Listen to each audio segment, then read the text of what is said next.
Hello সবাইকে, আমার নতুন একটা ভিডিওতে তোমাদের সবাইকে ওয়েলকাম। আজকে তোমাদের সাথে একটা র্যান্ডম মিনি ব্লগ শেয়ার করব।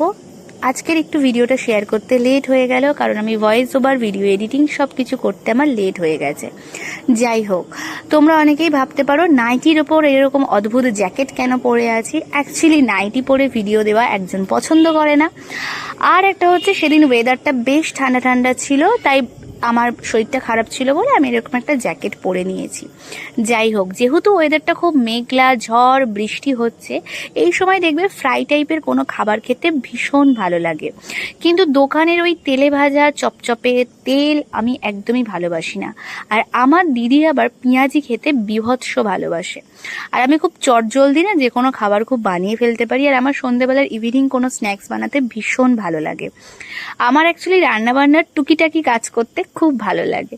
তো আমি দিদিকে বললাম, দাঁড়া 10টা মিনিট ওয়েট কর, আমি এক্ষুনি পেঁয়াজি ভেজে আনছি। অ্যাকচুয়ালি 10টা মিনিট না, মিনিমাম তোমার 30 মিনিটস তো টাইম লাগবেই, বা 40 মিনিটস। যাই হোক, বাড়িতে পেঁয়াজটা ছিল অ্যাভেলেবেল, তো আমি বেশি কিছু না মশলাপাতি দিয়ে রান্না করতে ভালোবাসি না। আমি ভালোবাসি খুব সিম্পল ওয়েতে রান্না করতে, যেখানে মশলাপাতি কম লাগবে এবং আমার বাড়িতে যা অ্যাভেলেবেল আছে সেগুলো দিয়ে আমি রান্না করতে পারবো। তো আমি পেঁয়াজটাকে কেটে ফেলেছি। দেখো, পেঁয়াজ কাটতে গিয়ে আমার যে করুণ অবস্থাটা, সেটা আমি ছাড়া আর কেউ বোঝে না।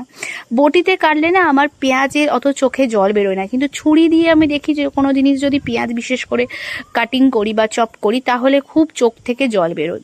এরপর পেঁয়াজের মধ্যে একটু লঙ্কা দিয়েছি ঝাল ঝাল হওয়ার জন্য, একটু হচ্ছে বেসন দিয়েছি পরিমাণ মতো, হলুদ, নুন, জিরে গুঁড়ো, অনেক সময় তোমরা গোলমরিচ বা ধনে গুঁড়ো এগুলো দিতে পারো, চাট মশলা দেয়, আর পরিমাণ মতো জল।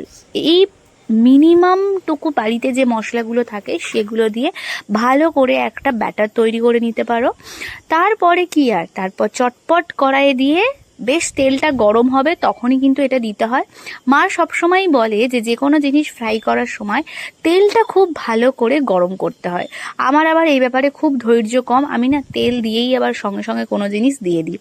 মাঝে মধ্যে এই ভুলটা করে থাকি। যাই হোক, রান্নাই তো অতটা পটু নয়, তবে পেঁয়াজিটা খেতে কিন্তু খুব ভালো হয়েছে। প্রত্যেকবার যখন পেঁয়াজি রান্না করি আমার দিদি আমার প্রশংসা করে ভীষণই, ভাবে যে আমি নাকি খুব ভালো রান্না করি। এবার হচ্ছে আমার টেস্ট করে দেখার পালা। তো ভীষণই সত্যি ভালো হয়েছিল। তোমরা কারা কারা পেঁয়াজি ভেজে খাও জানিও।